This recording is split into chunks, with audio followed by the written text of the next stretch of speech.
Hello, I'm Josephine. I'm the host of this channel. I'm nomadic. I live in Snoopy the van, which you can see in the background. I've built out the van in its current state while living in it, and I'd say I'm somewhere halfway done. I am not a professional builder. I'm a mostly self-taught, low-budget DIY enthusiast. If you want to see what it looks like in there, check out my introduction video to this channel, where there's a quick little van tour included. I have a feeling that a lot of people aren't aware that building out the van while living in it is a doable option. It depends a little bit on what kind of van you get and what kind of interior you're hoping to achieve. However, if your main goal is just to get out there on the road, I think it's a great option. You actually don't need all that many tools to do it. In today's video, I'm going to show you the very basic toolkit that I use for building and that I carry with me in the van at all times. Here's a quick overview of the tools, and I'm going to go through what everything is. Just a heads up that this will be a very elementary run through. A lot of the things that I tell you today might be stuff you already know, but I want to be thorough so that this video can be of use to somebody who might not know anything about tools. And I'm going to start by showing you the very most used tool in the entire kit. For me, that is this, the jigsaw.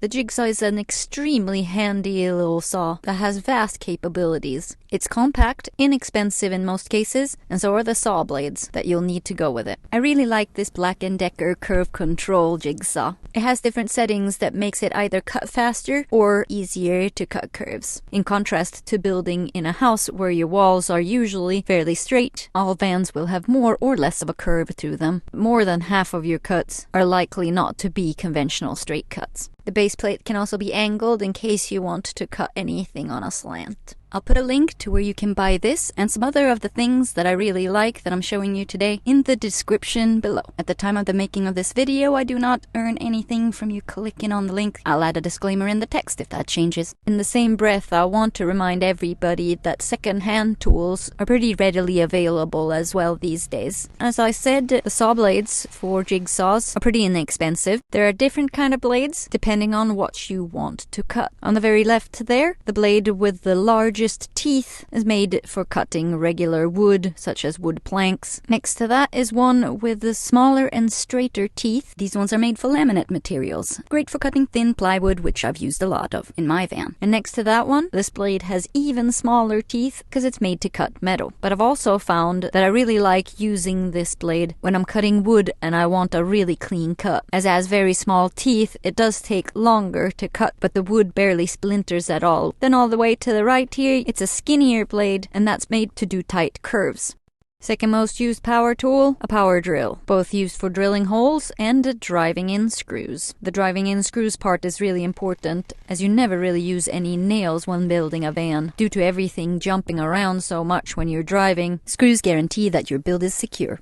Take a look at this old thing. This, along with a few other of my tools, are hand-me-downs. It's a bit rusty, but it works just fine. And to go with that, you want a good set of different sizes of drill bits. I was lucky to also inherit this set of old drill bits, which I cherish, because back in the day they made drill bits out of very good metal. So I'll probably have these drill bits for the rest of my life. And here's a handy multi-set of screwdriver bits. In the very center there is a lengthener, which is really great to have, since you might need to drive in a screw in one or two pokey places in the van. Ooh, look at that fancy filming. Here's my old school drill bit set that I'm so proud of. I do have a brand new toy that I love. These are drill bits that also have countersinks on them, meaning that you can drill a hole and get the countersink in one go, which is really handy since if you're working in a van like me, you're likely to only have one power drill, and switching bits back and forth is very laborious. To explain what I mean here, for those who don't know what a countersink is, I'm going to show you. Basically, my new bits on the left there is both a drill and this countersink tool in one. You can adjust the length of the drill bit using this little Allen key so that you can decide exactly how deep you want to drill. The depth would be decided by the screw that you want. But here's a screw that's slightly out of focus, but what I want to show is that the countersink is there to accommodate the little hat that the screw has at the top. If you only drilled a straight hole and force that little hat into the wood, there's always the risk of cracking the wood, especially if you're drilling it into thin plywood. I'm showing you over here on a shoe rack that I'm building how nice nicely sunk in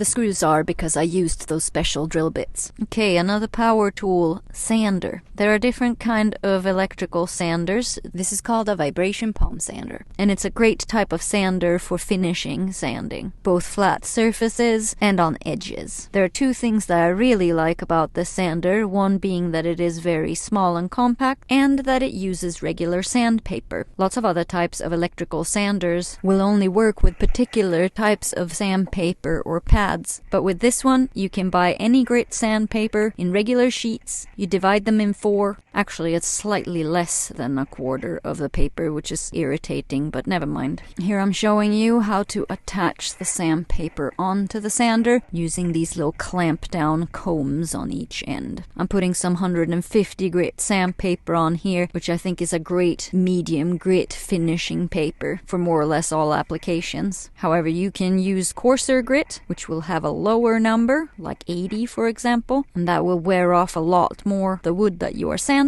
Or you can go finer, like say a 220 grit, which is fine and will leave a smooth surface. I usually opt for just keeping 150 on the sander, and anything finer I want to do after that, I'll just sand it by hand. You've probably noticed that all of the power tools that I've been showing you are corded tools. There are a couple of reasons for that. Number one is that they are cheaper than any battery-operated tools. Batteries are always a little bit pricey, and unless you have several of them where you can charge one while you're using the other, it creates gaps in the workflow that I don't really like. Plus, I'm using my solar for electricity, which is right there in the van, so a battery-operated power tool would make little difference. However, if you do not have solar installed, it could definitely help. If you're using corded tools, you're probably going to want one of these bad boys, a really long extension cord. If you don't have solar, this can also serve to help you borrow electricity from a friend or even somewhere random in the field. Before I had solar, I actually borrowed electricity at a hardware store where I was buying materials. This was in a smaller town. They let me just plug in outside, and I built my foldable kitchen table right in their parking lot. You probably want to have an extension cord in the van regardless, because it can be used for so many other things. Oh, I do have one more power tool sitting down here. I didn't want to put it on the table because I actually don't own one of these. I think it's a little bit cumbersome and big for the few times I would need it, and I can get away with using just the jigsaw most of the time. But for longer and straighter cuts, you might want to borrow a circular saw from somebody, like when cutting the platform for the bed perhaps, or if you're using any thicker lumber for framework. Okay, moving on to some analog tools. The very most important ones, screwdrivers. In particular, I would say Phillips screwdriver. Some measuring devices. I've got an extendable tape measure here. Don't laugh, this is a small one. It's only 6 foot, but nothing really in the van is much bigger, so this has served me just fine. However, if you want one that's a bit beefier, I'm not gonna judge. Alright, and a metal ruler comes straight angle. As you can see, I have conveniently placed this with the metric measurements up. It does have inches on the other side, but I've never understood how anybody in their right mind wants to use fractions for smaller measurements when you can just use millimeters. I actually have a little theory about fractions and how it's a part of the language that's making building things seem like rocket science to people, when it's really a very basic skill.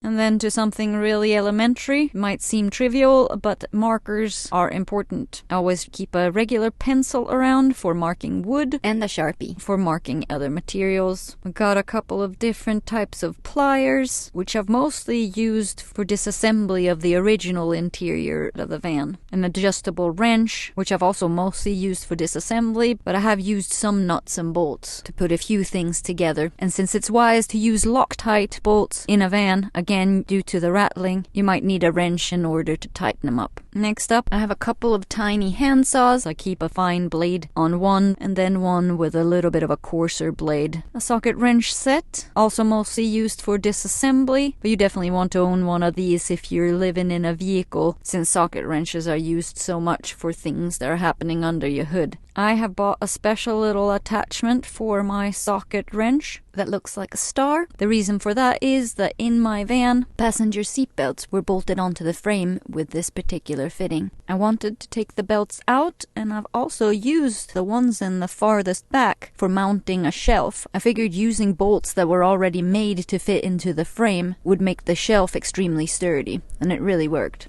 And that's pretty much everything that's on the table, but full disclosure, I do have a little toolbox with other bits and bobs inside of it that can come in handy. I realized that I didn't put my files out on the table, which I do use quite a bit when I want to file down corners or smoothen out edges. There's also a carpet knife in there, good for all kinds of things. But if you want to lay vinyl flooring like I did in my van, which is something I really recommend as a good budget option, then one of these will definitely help you with that project. Also, if you're planning on cutting insulation.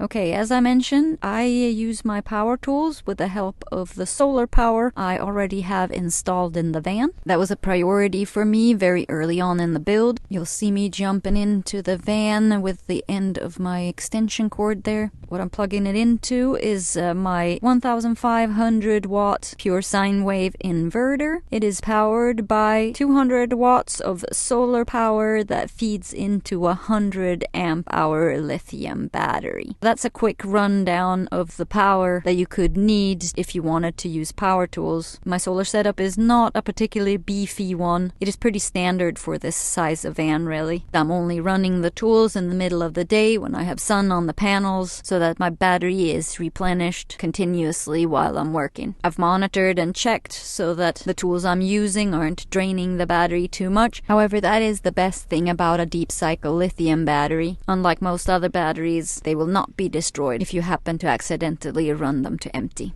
There we are. That is indeed all the tools that you need if you want to build out a van, budget DIY style, and even do it while you are living in the van on the road. Although the conventional way might be to complete the build before moving into it, this way has two benefits as far as I can see. The first one being that you can start living the life right away, and the second one being that it's very hard to know what your needs are on the road before you have tried it out. Once you've lived like this for a while, your perception of what you actually need changes, and if you're not already too deep in the build, you can much easier make adjustments to your plans. That's my 2 cents. If you feel like I forgot anything important, then please just drop a comment below, and you can do the same if you have questions that I didn't answer in this video. Have fun building. Don't be afraid to tackle projects yourself.